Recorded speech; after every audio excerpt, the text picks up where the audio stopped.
Hello patrons, I've had a special request, which is why I absolutely love doing Patreon. And it's about these. Well, actually it's not. I've had a inquiry about how come when I do my cards on my Etsy shop, the rounded corners, how am I doing that? Do I have a special machine? Do I have something that cuts them like that?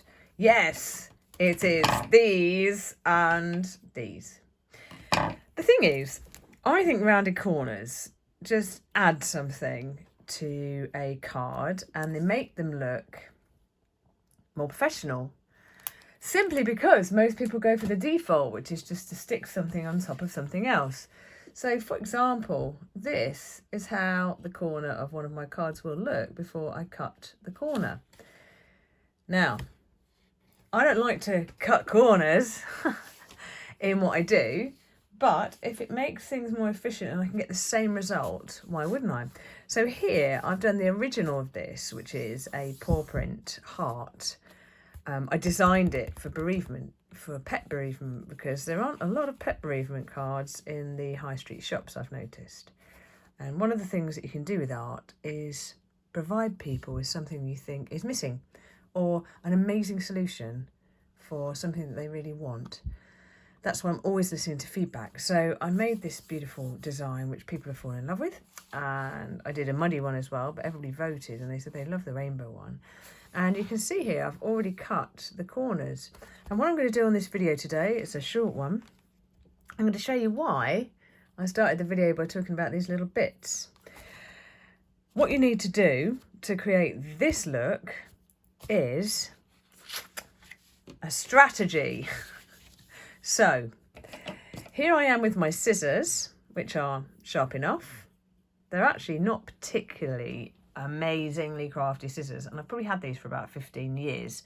They're not new scissors. I haven't sharpened them, and they are fairly fit for purpose. I often give them a wipe, but generally I keep them for paper cutting, and that's an important tip for you.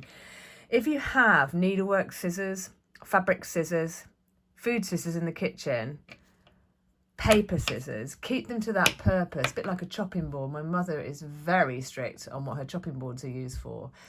Mainly because I think it leaves an aroma of whatever you're cutting, garlic, onion, for example. When you then want to cut something like fruit later, you get the taste of it. And with scissors, the trouble is if you use scissors on paper, but then you use them on fabric, I've got some amazingly sharp ones that I use for fabric, it blunts them because it's just a different material.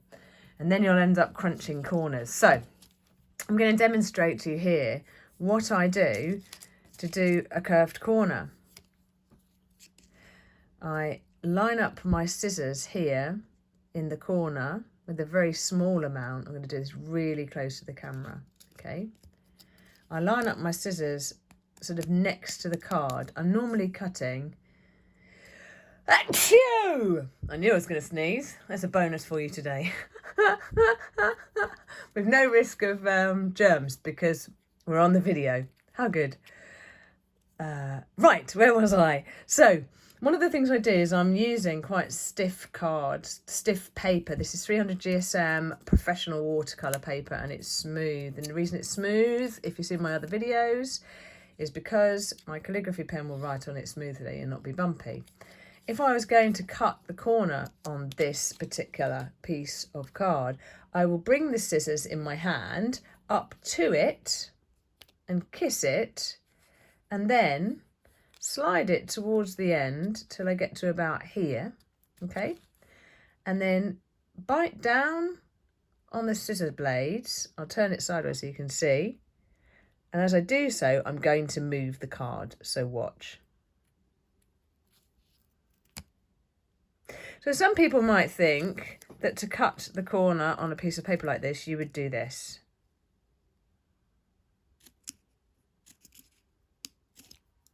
So first of all, you'll get an uneven finish if you do that, but also it's messy and it's not consistent because you already see the first one's better than the second one.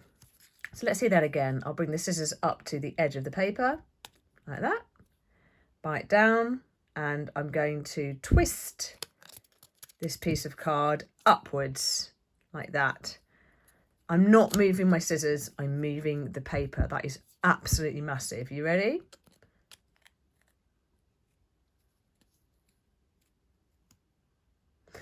And I'll do it again here. So I bring the scissors up to the edge, and you can see I'm already using it like this, so I'm gonna hold it like that with my thumb. And I'm moving the card with this hand as I close the scissors, okay?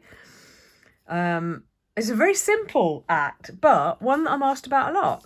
And this is the reason why you subscribe to here, is because, here we go, you want to know secrets like this. So again, up to the edge, start to close the scissors and move the paper. See? Let's do it on a real one. Let's do it for real. For real. This is a card that I've designed for a local charity, from a design that she talked to me about. So now it gets real, because you really don't want to mess this up. You don't want to cut in from that line. You just want to cut the corner off in a rounded way. So my hand is holding this with my left hand, and as I close the scissors, I'm going to move this. So watch. Okay.